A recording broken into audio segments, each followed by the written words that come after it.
تنم فرسودہ جا پارا سے ہجراں یا رسول اللہ۔ السلام علیکم ورحمۃ اللہ وبرکاتہ۔ نحمدہ ونصلی ونسلم علی رسولہ الکریم، اما بعد۔ حضرت عمر کا اسلام۔ حضرت حمزہ رضی اللہ تعالیٰ عنہ کے اسلام لانے کے بعد تیسرے ہی دن حضرت عمر رضی اللہ تعالیٰ عنہ بھی دولت ایمان سے مالا مال ہو گئے۔ آپ کے مشرف با اسلام ہونے کے واقعات میں بہت سی روایات ہیں۔ ایک روایت ہے کہ آپ ایک دن غصے میں بھرے ہوئے ننگی تلوار لے کر اس ارادے سے چلے کہ آج میں اسی تلوار سے پیغمبر اسلام کا خاتمہ کر دوں گا۔ اتفاق سے راستے میں حضرت نعیم بن عبداللہ قریشی رضی اللہ تعالیٰ عنہ سے ملاقات ہو گئی۔ یہ مسلمان ہو چکے تھے، مگر حضرت عمر رضی اللہ تعالیٰ عنہ کو ان کے اسلام کی خبر نہیں تھی۔ حضرت نعیم بن عبداللہ رضی اللہ تعالیٰ عنہ نے پوچھا کہ کیوں عمر اس بھری دوپہر میں ننگی تلوار لے کر کہاں چلے؟ کہنے لگے، آج بانی اسلام کا فیصلہ کرنے کے لیے گھر سے نکل پڑا ہوں۔ انہوں نے کہا، پہلے اپنے گھر کی خبر لو، تمہاری بہن فاطمہ بنت خطاب اور تمہارے بہنوئی سعید بن زید بھی مسلمان ہو گئے ہیں۔ یہ سن کر آپ بہن کے گھر پہنچے اور دروازہ کھٹکھٹایا۔ گھر کے اندر چند مسلمان چھپ کر قرآن پڑھ رہے تھے۔ حضرت عمر رضی اللہ تعالیٰ عنہ کی آواز سن کر سب لوگ ڈر گئے اور قرآن کے اوراق چھوڑ کر ادھر ادھر چھپ گئے۔ بہن نے اٹھ کر دروازہ کھولا تو حضرت عمر رضی اللہ تعالیٰ عنہ چلا کر بولے، اے اپنی جان کی دشمن، کیا تو بھی مسلمان ہو گئی ہے؟ پھر اپنے بہنوئی حضرت سعید بن زید رضی اللہ تعالیٰ عنہ پر جھپٹے اور ان کی داڑھی پکڑ کر ان کو زمین پر پٹخ دیا اور سینے پر سوار ہو کر مارنے لگے۔ ان کی بہن فاطمہ اپنے شوہر کو بچانے کے لیے دوڑ پڑیں تو حضرت عمر رضی اللہ تعالیٰ عنہ نے ان کو ایسا تماچا مارا کہ ان کے کان کے جھومر ٹوٹ کر گر پڑے اور ان کا چہرہ خون سے لہو لہان ہو گیا۔ بہن نے صاف صاف کہہ دیا کہ عمر سن لو، تم سے جو ہو سکے کر لو، مگر اب اسلام دل سے نہیں نکل سکتا۔ حضرت عمر رضی اللہ تعالیٰ عنہ نے بہن کا خون آلود چہرہ دیکھا اور ان کا عزم و استقامت سے بھرا ہوا یہ جملہ سنا تو ان پر رقت طاری ہو گئی اور ایک دم دل نرم پڑ گیا۔ تھوڑی دیر تک خاموش کھڑے رہے، پھر کہا، اچھا تم لوگ جو پڑھ رہے تھے مجھے بھی دکھاؤ۔ بہن نے قرآن کے اوراق کو سامنے رکھ دیا۔ اٹھا کر دیکھا تو اس آیت پر نظر پڑی، سبح للہ ما فی السماوات والارض وہو العزیز الحکیم۔ اس آیت کا ایک ایک لفظ صداقت کی تاثیر کا تیر بن کر دل کی گہرائی میں پیوست ہوتا چلا گیا اور جسم کا ایک ایک بال لرزہ براندام ہونے لگا۔ جب اس آیت پر پہنچے، آمنوا باللہ ورسولہ، تو بالکل ہی بے قابو ہو گئے اور بے اختیار پکار اٹھے، اشہد ان لا الہ الا اللہ واشہد ان محمد رسول اللہ۔ یہ وہ وقت تھا کہ حضور اکرم صلی اللہ علیہ وسلم حضرت ارقم بن ارقم رضی اللہ تعالیٰ عنہ کے مکان پر مقیم تھے۔ حضرت عمر رضی اللہ تعالیٰ عنہ بہن کے گھر سے نکلے اور سیدھے حضرت ارقم بن ارقم رضی اللہ تعالیٰ عنہ کے مکان پر پہنچے تو دروازہ بند پایا۔ کنجی بجائی، اندر کے لوگوں نے دروازے کی جھرری سے جھانک کر دیکھا تو حضرت عمر رضی اللہ تعالیٰ عنہ ننگی تلوار لیے کھڑے تھے۔ لوگ گھبرا گئے اور کسی میں دروازہ کھولنے کی ہمت نہیں ہوئی۔ حضرت حمزہ رضی اللہ تعالیٰ عنہ نے بلند آواز سے فرمایا کہ دروازہ کھول دو اور اندر آنے دو، اگر نیک نیتی کے ساتھ آیا ہے تو اس کا خیر مقدم کیا جائے گا، ورنہ اسی کی تلوار سے اس کی گردن اڑا دی جائے گی۔ حضرت عمر رضی اللہ تعالیٰ عنہ نے قدم رکھا تو حضور صلی اللہ علیہ وسلم نے خود آگے بڑھ کر حضرت عمر رضی اللہ تعالیٰ عنہ کا بازو پکڑا اور فرمایا کہ اے خطاب کے بیٹے، تو مسلمان ہو جا، آخر تو کب تک مجھ سے لڑتا رہے گا؟ حضرت عمر رضی اللہ تعالیٰ عنہ نے بآواز بلند کلمہ پڑھا۔ حضور صلی اللہ علیہ وسلم نے مارے خوشی کے نعرے تکبیر بلند فرمایا اور تمام حاضرین نے اس زور سے اللہ اکبر کا نعرہ مارا کہ مکہ کی پہاڑیاں گونج اٹھیں۔ پھر حضرت عمر رضی اللہ تعالیٰ عنہ کہنے لگے، یا رسول اللہ، یہ چھپ چھپ کر خدا کی عبادت کرنے کے کیا معنی؟ اٹھیے، ہم کعبہ میں چل کر علی الاعلان خدا کی عبادت کریں گے، اور خدا کی قسم میں کفر کی حالت میں جن جن مجلسوں میں بیٹھ کر اسلام کی مخالفت کرتا رہا ہوں، میں اب ان تمام مجلسوں میں اپنے اسلام کا اعلان کروں گا۔ پھر حضور صلی اللہ علیہ وسلم صحابہ کی جماعت کو لے کر دو قطاروں میں روانہ ہوئے۔ ایک صف کے آگے آگے حضرت حمزہ رضی اللہ تعالیٰ عنہ چل رہے تھے اور دوسری صف کے آگے آگے حضرت عمر رضی اللہ تعالیٰ عنہ تھے۔ اس شان سے مسجد حرام میں داخل ہوئے اور نماز ادا کی۔ حضرت عمر رضی اللہ تعالیٰ عنہ نے حرم کعبہ میں مشرکین کے سامنے اپنے اسلام کا اعلان کیا۔ یہ سنتے ہی ہر طرف سے کفار دوڑ پڑے اور حضرت عمر رضی اللہ تعالیٰ عنہ کو مارنے لگے، اور حضرت عمر رضی اللہ تعالیٰ عنہ بھی ان لوگوں سے لڑنے لگے۔ ایک ہنگامہ برپا ہو گیا۔ اتنے میں حضرت عمر رضی اللہ تعالیٰ عنہ کا ماموں ابو جہل آ گیا۔ اس نے پوچھا، یہ ہنگامہ کیسا ہے؟ لوگوں نے بتایا کہ حضرت عمر رضی اللہ تعالیٰ عنہ بھی مسلمان ہو گئے ہیں، اس لیے لوگ برہم ہو کر ان پر حملہ آور ہوئے ہیں۔ یہ سن کر ابو جہل نے حتیم کعبہ میں کھڑے ہو کر اپنی آستین سے اشارہ کر کے اعلان کر دیا کہ میں اپنے بھانجے عمر کو پناہ دیتا ہوں۔ ابو جہل کا یہ اعلان سن کر سب لوگ ہٹ گئے۔ حضرت عمر رضی اللہ تعالیٰ عنہ کا بیان ہے کہ اسلام لانے کے بعد میں ہمیشہ کفار کو مارتا اور ان کی مار کھاتا رہا، یہاں تک کہ اللہ تعالیٰ نے اسلام کو غالب فرما دیا۔ حضرت عمر رضی اللہ تعالیٰ عنہ کے مسلمان ہونے کا ایک سبب یہ بھی بتایا گیا ہے کہ خود حضرت عمر رضی اللہ تعالیٰ عنہ فرمایا کرتے تھے کہ میں کفر کی حالت میں قریش کے بتوں کے پاس حاضر تھا۔ اتنے میں ایک شخص گائے کا ایک بچڑا لے کر آیا اور اس کو بتوں کے نام پر ذبح کیا۔ پھر بڑے زور سے چیخ مار کر کسی نے یہ کہا، یا جلیہ امر نجیح رجل فصیح یقول لا الہ الا اللہ۔ یہ آواز سن کر سب لوگ وہاں سے بھاگ کھڑے ہوئے، لیکن میں نے یہ عزم کر لیا کہ میں اس آواز دینے والے کی تحقیق کیے بغیر ہرگز یہاں سے نہیں ٹلوں گا۔ اس کے بعد پھر یہی آواز آئی، یا جلیہ امر نجیح رجل فصیح یقول لا الہ الا اللہ، یعنی اے کھلی ہوئی دشمنی کرنے والے، ایک کامیابی کی چیز ہے کہ ایک فصاحت والا آدمی لا الہ الا اللہ کہہ رہا ہے، حالانکہ بتوں کے آس پاس میرے سوا دوسرا کوئی بھی نہیں تھا۔ اس کے فوراً ہی بعد حضور صلی اللہ علیہ وسلم نے اپنی نبوت کا اعلان فرمایا۔ اس واقعے سے حضرت عمر رضی اللہ تعالیٰ عنہ بے حد متاثر تھے، اس لیے ان کے اسلام لانے کے اسباب میں اس واقعے کو بھی کچھ نہ کچھ ضرور دخل ہے۔ حضرت عمر رضی اللہ تعالیٰ عنہ کو جب کفار مکہ نے بہت زیادہ ستایا تو عاص بن وائل سہمی نے آپ کو اپنی پناہ میں لے لیا، جو زمانے جاہلیت میں آپ کا حلیف تھا، اس لیے حضرت عمر رضی اللہ تعالیٰ عنہ کفار کی مار دھاڑ سے بچ گئے۔ شیب ابی طالب نبوت کا 7واں سال۔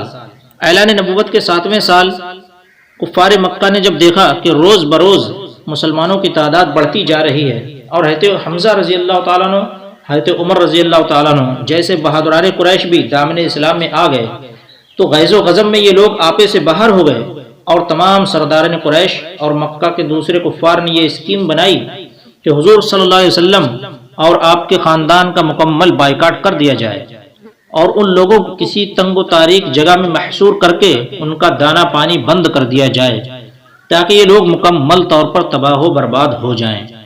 چنانچہ اس خوفناک تجویز کے مطابق تمام قبائل قریش نے آپس میں یہ معاہدہ کیا کہ جب تک بنی ہاشم کے خاندان والے حضور صلی اللہ علیہ وسلم کو قتل کے لیے ہمارے حوالے نہ کر دیں، کوئی شخص بنو ہاشم کے خاندان سے شادی بیان نہ کرے، کوئی شخص ان لوگوں کے ہاتھ کسی قسم کی خرید و فروخت نہ کرے، کوئی شخص ان لوگوں سے میل ملاپ، سلام و کلام اور ملاقات بات چیت نہ کرے، کوئی شخص ان لوگوں کے پاس کھانے پینے کا کوئی سامان نہ لے جائے۔ منصور بن اکرمہ نے اس معاہدے کو لکھا اور تمام سرداران قریش نے اس پر دستخط کر کے اس دستاویز کو کعبے کے اندر آویزاں کر دیا۔ ابو طالب مجبوراً حضور اقدس صلی اللہ علیہ وسلم اور دوسرے تمام خاندان والوں کو لے کر پہاڑ کی اس گھاٹی میں جس کا نام شیب ابی طالب تھا پناہ گزین ہوئے۔ ابو لہب کے سوا خاندان بنو ہاشم کے کافروں نے بھی خاندانی حمیت و پاسداری کی بنا پر اس معاملے میں حضور صلی اللہ علیہ وسلم کا ساتھ دیا اور سب کے سب پہاڑ کے اس تنگ و تاریک گھاٹی میں محصور ہو کر قیدیوں کی زندگی بسر کرنے لگے۔ اور یہ 3 برس کا زمانہ اتنا سخت اور کٹھن گزرا کہ بنو ہاشم درختوں کے پتے اور سوکھے چمڑے پکا پکا کر کھاتے تھے اور ان کے بچے بھوک پیاس کی شدت سے تڑپ تڑپ کر دن رات رویا کرتے تھے۔ سنگ دل اور ظالم کافروں نے ہر طرف پہرا بٹھا دیا تھا کہ کہیں سے بھی گھاٹی کے اندر دانا پانی نہ پہنچ جائے۔ مسلسل تین سال تک حضور صلی اللہ علیہ وسلم اور خاندان بنو ہاشم ان ہوش ربا مصائب کو جھیلتے رہے، یہاں تک کہ خود قریش کے کچھ رحم دلوں کو بنو ہاشم کی ان مصیبتوں پر رحم آ گیا، اور ان لوگوں نے اس ظالمانہ معاہدے کو توڑنے کی تحریک اٹھائی۔ چنانچہ حشام بن عمر و عامری، زہیر بن امیہ، مطعم بن عدی، ابو البختری، زمعہ بن الاسود وغیرہ یہ سب مل کر ایک ساتھ حرم کعبہ میں گئے، اور زہیر نے جو عبد المطلب کے نواسے تھے کفار قریش کو مخاطب کر کے اپنی پرجوش تقریر میں یہ کہا کہ اے لوگو، یہ کہاں کا انصاف ہے کہ ہم لوگ تو آرام سے زندگی بسر کر رہے ہیں اور خاندان بنو ہاشم کے بچے بھوک پیاس سے بے قرار ہو کر بلبلا رہے ہیں۔ خدا کی قسم، جب تک اس وحشیانہ معاہدے کی دستاویز پھاڑ کر پاؤں سے نہ رون دوں، میں ہرگز چین سے نہیں بیٹھوں گا۔ یہ تقریر سن کر ابو جہل تڑپ کر بولا، خبردار، ہرگز تم اس معاہدے کو ہاتھ نہیں لگا سکتے۔ زمعہ نے ابو جہل کو للکارا اور اس زور سے ڈانٹا کہ ابو جہل کی بولتی بند ہو گئی۔ اسی طرح مطعم بن عدی اور حشام بن عمر نے بھی خم ٹھوک کر ابو جہل کو جھڑک دیا، اور ابو البختری نے تو صاف صاف کہہ دیا کہ ابو جہل، اس ظالمانہ معاہدے سے نہ ہم پہلے راضی تھے اور نہ اب ہم اس کے پابند ہیں۔ اسی مجمع میں ایک طرف ابو طالب بھی بیٹھے ہوئے تھے۔ انہوں نے کہا کہ اے لوگو، میرے بھتیجے محمد صلی اللہ علیہ وسلم کہتے ہیں کہ اس معاہدے کی دستاویز کو کیڑوں نے کھا ڈالا ہے، اور صرف جہاں جہاں خدا کا نام لکھا ہوا ہے اس کو کیڑوں نے نہیں کھایا۔ لہٰذا میری رائے یہ ہے کہ تم لوگ اس دستاویز کو نکال کر دیکھو، اگر واقعی اس کو کیڑوں نے کھا لیا ہے جب تو اس کو چاک کر کر پھینک دو، اور اگر میرے بھتیجے کا کہنا غلط ثابت ہوا تو میں محمد صلی اللہ علیہ وسلم کو تمہارے حوالے کر دوں گا۔ یہ سن کر مطعم بن عدی کعبے کے اندر گیا اور دستاویز کو اتار لایا، اور سب لوگوں نے اس کو دیکھا تو واقعی بجز اللہ تعالیٰ کے نام کے پوری دستاویز کو کیڑوں نے کھا لیا تھا۔ مطعم بن عدی نے سب کے سامنے اس دستاویز کو پھاڑ کر پھینک دیا، اور پھر قریش کے چند بہادر باوجودی کے سب اس وقت کفر کی حالت میں تھے، ہتھیار لے کر گھاٹی میں پہنچے اور خاندان بنو ہاشم کے ایک ایک آدمی کو وہاں سے نکالا اور ان کو ان کے مکانوں میں آباد کر دیا۔ یہ واقعہ نبوت کے 10ویں سال کا ہے۔ منصور بن اکرمہ، جس نے اس دستاویز کو لکھا تھا، اس پر یہ قہر الہی ٹوٹا کہ اس کا ہاتھ شل ہو کر سوکھ گیا۔ غم کا سال، نبوت کا 10واں سال۔ حضور اقدس صلی اللہ علیہ وسلم شعب ابی طالب سے نکل کر اپنے گھر تشریف لائے، اور چند ہی روز کفار قریش کے ظلم و ستم سے کچھ امان ملی تھی کہ ابو طالب بیمار ہو گئے، اور گھاٹی سے باہر آنے کے 8 مہینے بعد ان کا انتقال ہو گیا۔ ابو طالب کی وفات حضور صلی اللہ علیہ وسلم کے لیے ایک بہت ہی جاں گداز اور روح فرسا حادثہ تھا، کیونکہ بچپن سے جس طرح پیار و محبت کے ساتھ ابو طالب نے آپ کی پرورش کی تھی، اور زندگی کے ہر موڑ پر جس جانثاری کے ساتھ آپ کی نصرت و دستگیری کی، اور آپ کے دشمنوں کے مقابل سینہ سپر ہو کر جس طرح آلام و مصائب کا مقابلہ کیا، اس کو بھلا حضور صلی اللہ علیہ وسلم کس طرح بھلا سکتے تھے۔ ابو طالب کا خاتمہ۔ جب ابو طالب مرض الموت میں مبتلا ہو گئے تو حضور صلی اللہ علیہ وسلم ان کے پاس تشریف لے گئے اور فرمایا کہ اے چچا، آپ کلمہ پڑھ لیجئے، یہ وہ کلمہ ہے کہ اس کے سبب سے میں خدا کے دربار میں آپ کی مغفرت کے لیے اصرار کروں گا۔ اس وقت ابو جہل اور عبداللہ بن ابی امیہ ابو طالب کے پاس موجود تھے۔ ان دونوں نے ابو طالب سے کہا کہ اے ابو طالب، کیا آپ عبد المطلب کے دین سے روگردانی کریں گے؟ اور یہ دونوں برابر ابو طالب سے گفتگو کرتے رہے، یہاں تک کہ ابو طالب نے کلمہ نہیں پڑھا، بلکہ ان کی زندگی کا آخری قول یہ رہا، میں عبد المطلب کے دین پر ہوں، یہ کہا اور ان کی روح پرواز کر گئی۔ حضور رحمت عالم صلی اللہ علیہ وسلم کو اس سے بڑا صدمہ پہنچا، اور آپ نے فرمایا کہ میں آپ کے لیے اس وقت تک دعا کرتا رہوں گا جب تک اللہ تعالیٰ مجھے منع نہ فرما دے گا۔ اس کے بعد یہ آیت نازل ہوئی، ما كان للنبي والذين آمنوا أن يستغفروا للمشركين ولو كانوا أولي قربى من بعد ما تبين لهم أنهم أصحاب الجحيم، یعنی نبی اور مومنوں کے لیے جائز نہیں ہے کہ وہ مشرکین کے لیے مغفرت کی دعا مانگیں اگرچہ وہ رشتہ دار ہی کیوں نہ ہوں، جب انہیں معلوم ہو چکا ہے کہ مشرکین جہنمی ہیں۔ حضرت بی بی خدیجہ کی وفات۔ حضور اقدس صلی اللہ علیہ وسلم کے قلب مبارک پر ابھی ابو طالب کے انتقال کا زخم تازہ ہی تھا کہ ابو طالب کی وفات کے 3 دن یا 5 دن کے بعد حضرت بی بی خدیجہ رضی اللہ تعالی عنہا بھی دنیا سے رحلت فرما گئی۔ مکہ میں ابو طالب کے بعد سب سے زیادہ جس ہستی نے رحمت عالم صلی اللہ علیہ وسلم کی نصرت و حمایت میں اپنا تن من دھن سب کچھ قربان کیا، وہ حضرت خدیجہ رضی اللہ تعالی عنہا کی ذات گرامی تھی۔ جس وقت دنیا میں کوئی آپ کا مخلص مشیر اور غمخوار نہیں تھا، حضرت بی بی خدیجہ ہی تھیں کہ ہر پریشانی کے موقع پر پوری جانثاری کے ساتھ آپ کی غمخواری اور دلداری کرتی رہیں۔ اس لیے ابو طالب اور حضرت بی بی خدیجہ رضی اللہ تعالیٰ عنہ دونوں کے وفات سے آپ کے مددگار اور غم گسار دونوں ہی دنیا سے اٹھ گئے، جس سے آپ کے قلب ناز پر اتنا عظیم صدمہ گزرا کہ آپ نے اس سال کا نام عام الحزن غم کا سال رکھ دیا۔ حضرت بی بی خدیجہ رضی اللہ تعالیٰ عنہ نے رمضان نبوت کی 10ویں ہجری میں وفات پائی۔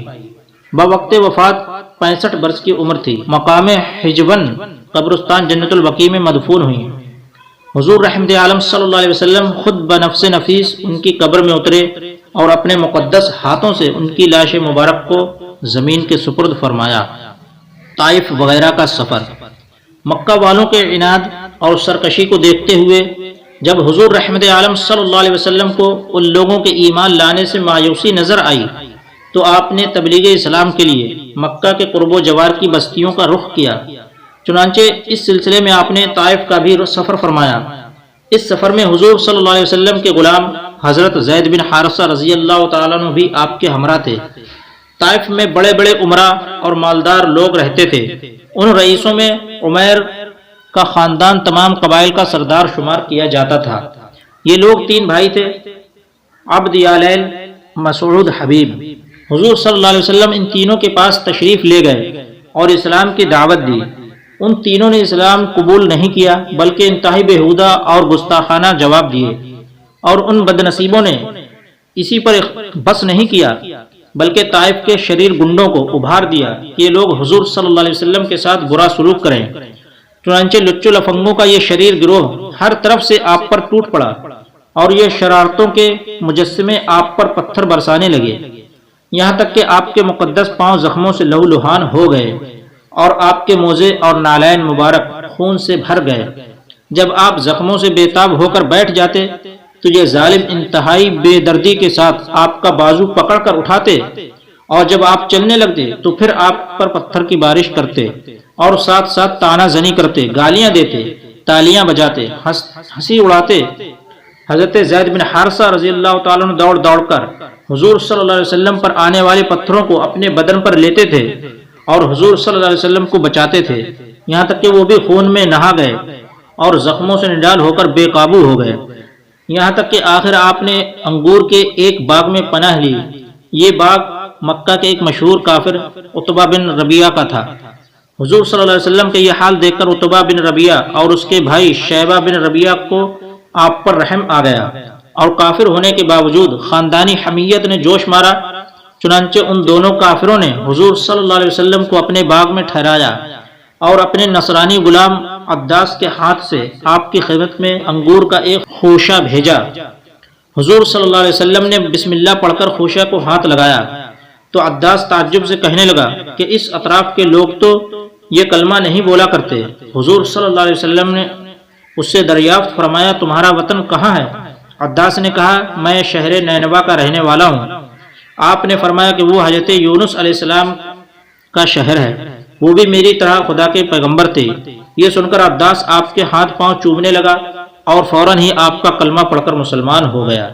اسی سفر میں جب آپ مقام نخلا میں تشریف فرما ہوئے اور رات کو نماز تہجد میں قرآن مجید پڑھ رہے تھے تو نصیبین کے جنوں کی ایک جماعت آپ کی خدمت میں حاضر ہوئی اور قرآن سن کر یہ سب جن مسلمان ہو گئے۔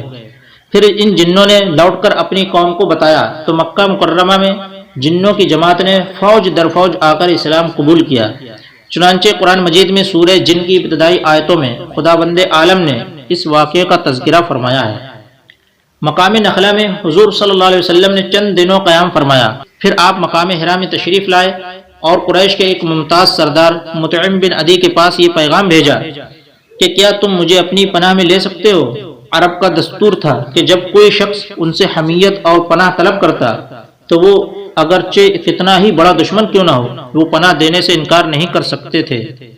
چنانچہ مطعم بن عدی نے حضور صلی اللہ علیہ وسلم کو اپنی پناہ میں لے لیا اور اس نے اپنے بیٹوں کو حکم دیا کہ تم لوگ ہتھیار لے کر حرم میں جاؤ، اور مطعم بن عدی خود گھوڑے پر سوار ہو کر گیا اور حضور صلی اللہ علیہ وسلم کو اپنے ساتھ مکہ لایا اور حرم کعبہ میں اپنے ساتھ لے کر گیا اور مجمع میں اعلان کر دیا کہ میں نے محمد صلی اللہ علیہ وسلم کو پناہ دی ہے۔ اس کے بعد حضور صلی اللہ علیہ وسلم نے اطمینان کے ساتھ حجر اسود کو بوسہ دیا اور کعبہ کا طواف کر کے حرم میں نماز ادا کی، اور مطعم بن عدی اور اس کے بیٹوں نے تلواروں کے ساتھ آپ کو آپ کے دولت خانے تک پہنچا دیا۔ اس سفر کے مدتوں بعد ایک مرتبہ ام المومنین حضرت عائشہ صدیقہ رضی اللہ تعالی عنہ نے حضور صلی اللہ علیہ وسلم سے دریافت کیا، یا رسول اللہ صلی اللہ علیہ وسلم، کیا جنگ احد کے دن سے بھی زیادہ سخت کوئی دن آپ پر گزرا ہے؟ تو آپ نے ارشاد فرمایا، ہاں اے عائشہ، وہ دن میرے لیے جنگ احد کے دن سے بھی زیادہ سخت تھا جب میں نے طائف میں وہاں کے ایک سردار عبد یعلیل کو اسلام کی دعوت دی۔ اس نے دعوت اسلام کو حقارت کے ساتھ ٹھکرا دیا اور اہل طائف نے مجھ پر پتھراؤ کیا۔ میں اس رنج و غم میں سر جھکائے چلتا رہا یہاں تک کہ مقام قرنس عالم میں پہنچ کر میرے ہوش و حواس بجا ہوئے۔ وہاں پہنچ کر جب میں نے سر اٹھایا تو کیا دیکھتا ہوں کہ ایک بدلی مجھ پر سایہ کیے ہوئے ہے۔ اس بادل میں سے حضرت جبریل علیہ السلام نے مجھے آواز دی اور کہا کہ اللہ تعالیٰ نے آپ کی قوم کا قول اور ان کا جواب سن لیا۔ اب آپ کی خدمت میں پہاڑوں کا فرشتہ حاضر ہے تاکہ وہ آپ کے حکم کی تعمیل کرے۔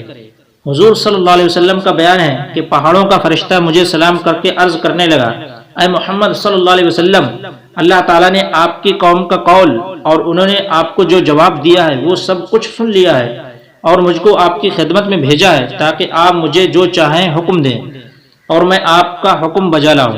اگر آپ چاہتے ہیں کہ میں اخشبین، ابو قبیس اور قعیقیان دونوں پہاڑوں کو ان کفاروں پر الٹ دوں تو میں الٹ دیتا ہوں۔ یہ سن کر حضور رحمت عالم صلی اللہ علیہ وسلم نے جواب دیا کہ نہیں، بلکہ میں امید کرتا ہوں کہ اللہ تعالیٰ ان کی نسلوں سے اپنے ایسے بندوں کو پیدا فرمائے گا جو صرف اللہ تعالیٰ ہی کی عبادت کریں گے اور شرک نہیں کریں گے۔ السلام علیکم دوستو، اگر آپ لوگوں کو ہماری یہ صحیح نہ تمام پسند آئے تو ہمارے چینل کو سبسکرائب، لائک اور شیئر ضرور کریں۔